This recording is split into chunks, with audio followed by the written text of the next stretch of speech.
What's going on, everyone? Welcome to a new episode of the Grinders Mentality Podcast, where I be sharing information with you on how to hustle, how to grind, and how to shine.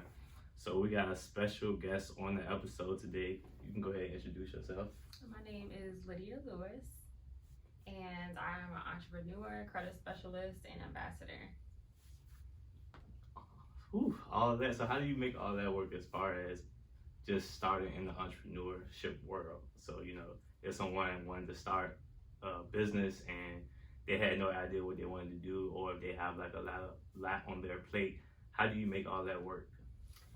Honestly, I just want to say just time management. Time management, you got to have a plan, business plan, and just a goal, and just put those things together and just kind of map out what you want to do and just find your passion and your focus and just go from there.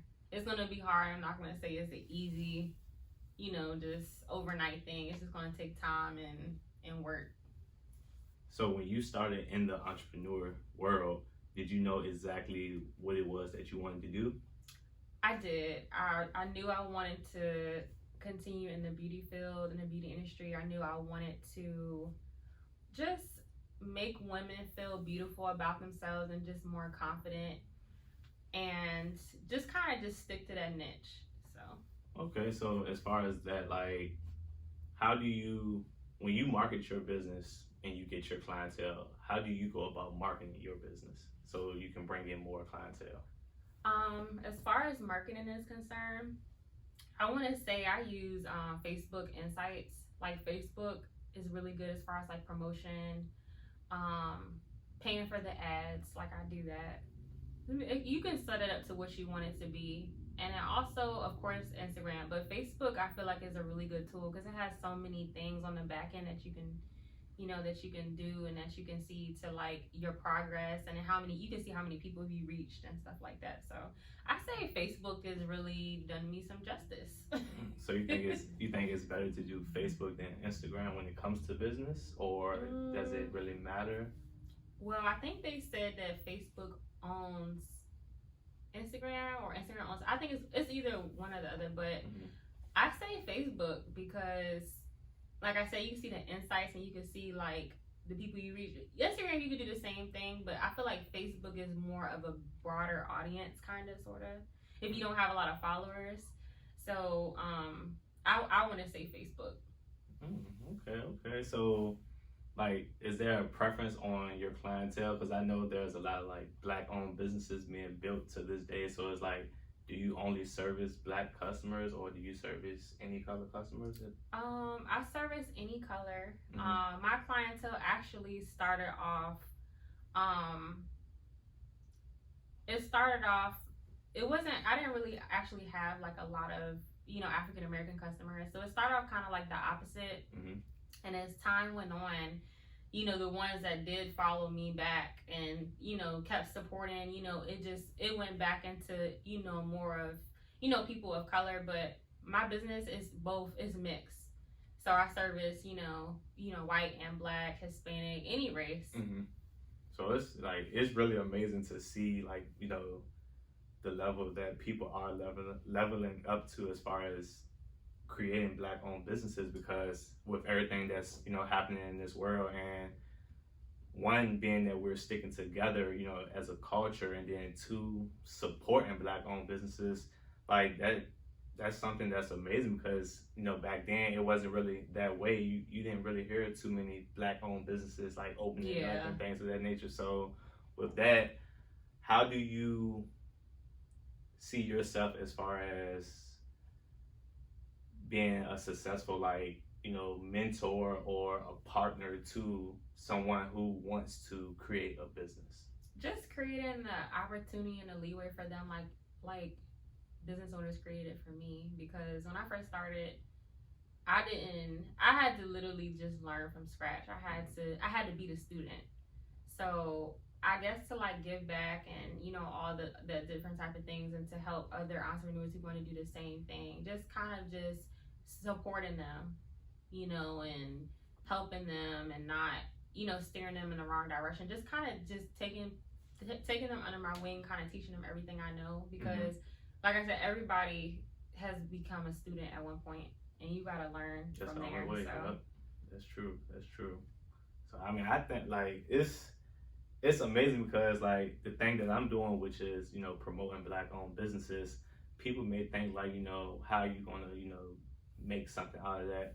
I mean, me personally, I will put my faith in God and I will let Him continue to push me because this is just my stepping stone to wherever else He takes me in life, and I don't look down at like negative at nothing that I'm doing because not only am I speaking with entrepreneurs, but I'm also meeting other people around the world that I never thought I would, been able to, connect with. I'm also following, entrepreneurs online that I can learn from what it is that they're doing, take notes, be a student as you mentioned, and it's amazing, like, because with social media being the way that it is to this day, like if you're not using social media for your own benefit, then it's like, why are you doing? Yeah, so I just truly thank God for the whole, process that I'm going through each and every day.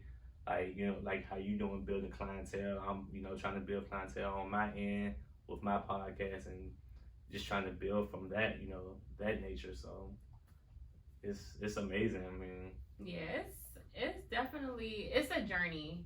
Like it definitely doesn't come overnight. It just, like I said, just a plan and a goal and God. yeah. Like the main things. So when do you make any goals for yourself or your business? Yes, I make goals for my business, and I try to give myself a time frame because I know they say if you want to accomplish something, you gotta have a time. You gotta put a limit on yourself because I find that we'll just kind of like do something and then we'll lose track of it, or we'll get sidetracked and do something else, and then we don't stick to the main thing, and then we just lose complete focus. So I try to give myself a time frame on certain things, like long-term goal, short-term goal, short-term, maybe like 6 months or within 6 months, and long-term between like, I think they say like 2 to 5 years for long-term. So that's how I try to do. I remember reading it in my cosmetology book, so I keep trying to not forget it. I'm like, okay, just keep that time frame chart in my mind. Okay. So, like, where we're doing our podcast at right now, do you want to go into further detail about what it is that we're, as far as your shop, you want to go into further detail about it? Yeah. So, this is my shop. I have a business partner. Her name is Venus. And we shout out to Venus. Be love. I actually have a business partner, and she's amazing. She's wonderful. She actually found the building because I was looking, and I'm not gonna lie, y'all, it was hard. It was hard. It was a lot of work, but she found it, and everything worked out. So we just kind of went from there. But before we were even looking at buildings, we were in a salon together at Lux Lashes. Shout out to Ariel. She pretty much taught us everything we know to this day, and we just kind of just ran with it, and just kind of just once we got the basics, the fundamentals, we just decided to open our own thing, and just kind of just grow from there. And right now it's not as busy as we want it to be, but we know it's gonna grow, and we know that it's gonna be very successful. It's not a storefront, so we're just trying to just spread the word and for any beauty needs.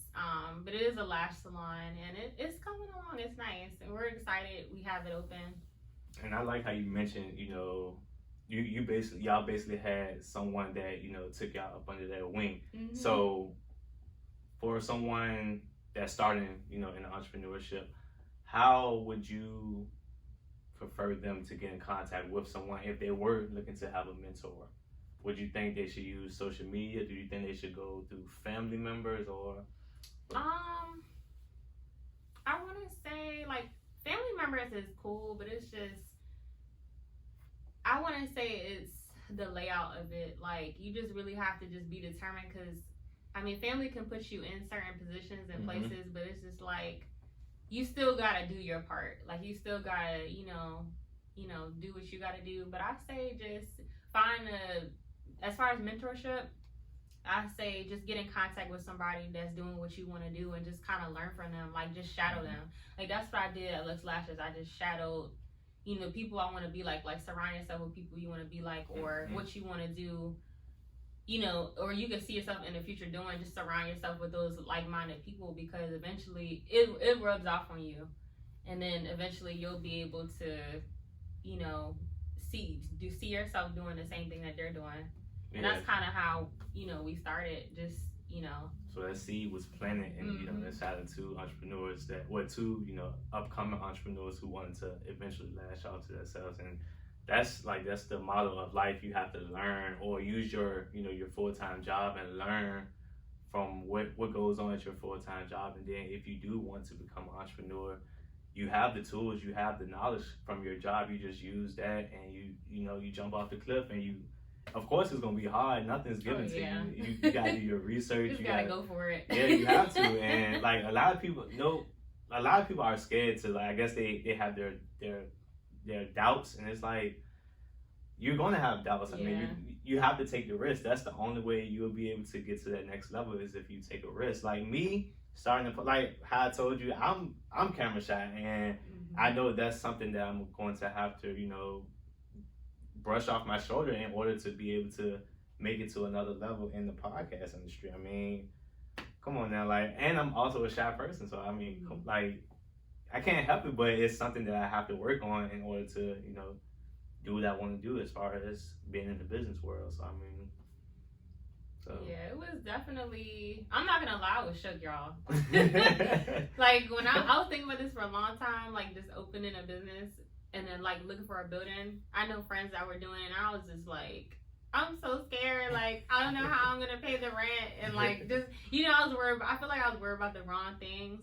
So it's just like, it just amazes me how it's open, and how like, wow, like we finally got this. So my question is, why did you want to get into entrepreneurship?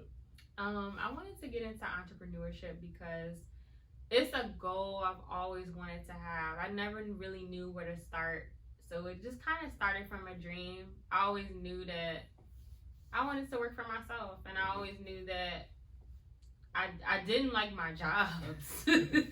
That's number one. Yeah. No offense to Kohl's and all the other jobs I've ever had, but I just did not like my jobs, and I didn't like working for other people. I just felt like I could do so much more and had so much more to offer. And I was like, just starting off, like growing up, like I used to make like pillows, like shout out to Ebony, but I used to make like little pillows, like in the church. Like I would sew like clothes and like, so your entrepreneur skills, so it started off like real young. So it's like I've always had that, you know. And I would make sandwiches in high school, and I would be selling sandwiches for like $5. Hey, I mean, hey, I used to sell candy, so I mean, I know the hustle. And like, everybody like the sandwiches. They be like, "Yo, Lydia made these sandwiches. They $5. You want some?" Like I remember at well, I think it was at Thompson or one of them elementary schools. A couple of people know about this, but some don't. But I used to sell sandwiches. There's nothing wrong with that. I mean, I sold candy, I sold drinks. I mean, there's nothing wrong with selling candy. Like, I mean, or, you know, sandwiches. There's nothing wrong with it. So it started off like mad young, and then it just kind of just went from there, you know. But I remember like I was selling sandwiches and all kind of, you know, just little stuff, and just people loved it. And that's just kind of, I think, what gave me that boost of entrepreneurship, like early, like. I was like, wow, people actually wanted me to make them stuff and like do this and do that, and they was buying it from me. So I was like, oh, you know, this is amazing. Yeah. I mean, it's amazing just, you know, hearing people's story, like how they started, you know, as far as business, how they, you know, use their skills from when they were young or whatever, and they just, you know, transformed it into their business and creating something from the ground up. I mean, like you said, y'all had the hardest time finding the building, but y'all found one. Y'all, you know, y'all put y'all minds together, and y'all, by the grace of God. Y'all, it's by the grace of God. So y'all made it happen. I mean, y'all put that grind on it, and like that's why I love, you know, my title of my podcast, which is the Grinders Mentality Podcast. Like you have a grinders mentality, and you have to just keep using. Yeah, you just have to keep using that to, like, you know, keep pushing forward and, you know, building your business. Like, at the end of the day, you're going to be successful. I can see it in you. Like, it's no problem. It's like not game. It's like when you can see that somebody's real determined to get to where they want to be, they're going to do whatever they have to do. Like they're not going to listen to the haters, the doubters, the outsiders, or nothing. They're going. I mean, I had a lot of people tell me not to cut you off, but like, just be like, oh, you're not gonna be able to do it, and you got this going on, you got that going on. Like, if you listen to what people say, you're not gonna make it. Like, you just gotta kind of like tune out the negative people, because some people gonna be with it, some people not. And you have some people that's gonna be with it and then secretly just be hating, so and not say nothing. That's how it is. But just be in the background. So it's just like. Yep, that's exactly how it is. So I mean, at the end of the day, you just can't let no one dictate your future. You know, God gave you a vision, and you have to, you know, use that vision to get to wherever it is you want to go. I mean, and execute it. That's right. That's right. So to end off the podcast, is there like any advice you want to give to anyone that wants to, you know, that wants to start a business, or they have that mindset that they, you know, thinking about doing it? I want to say the advice I would give is to get an LLC and just start from there. Like, get your LLC first, figure out a game plan, what you want to do, write your goals down, write things down that you, like I said, the 2 to 5 year plan, long term, and then like 6 months plan for short term, and then just get your LLC. And then with your LLC, you can pretty much, like, you're officially in business, and then also register your EIN with the government. That was also something that I had forgot to do. That's another thing, I had forgot to do that. Like, when I first got my LLC, I thought I was just like, you know, I finished everything. I was like, yeah, I'm high shit, like, you know what I'm saying? But I was just like, oh, I still gotta register with the government. Like, this isn't official yet. But that's just my advice. Just start with LLC and your EIN. So that's just the biggest advice I can give, just to start. Oh yeah, okay. You don't need a lot of money. Like, all that stuff will come later. As long as you just start and just have a game plan, you could just go. You'll soar from there. That's what's up. So I mean, it was great having you on the, you know, the podcast. Thanks for having me. Where can they find you at on social media? Social media. So I have 2 social medias. So I do credit as well on the side. So my credit Instagram, I need our credits done. It's credit with Lydia. And then my lash page is Queenly, spelled with a W. A lot of people get that wrong. They think it's with a U. It's with a W. And then _ lashes, spelled with 2 S's. Okay, sounds good. Well, thank you for having you. Thank you for letting me be able to, you know, have you on the podcast. You know, thanks for having me. No problem. I can't wait to see, you know, what your future holds, and I'm ready to see your business take off, whether it's your credit business or your lash business. So. Me too. Yeah. Thank you. Appreciate that. No problem. So. Thank y'all again. Y'all can follow me at _ Thaniel, also at Black Innovative Grind, you know. So thank you for having her on my podcast, and we out.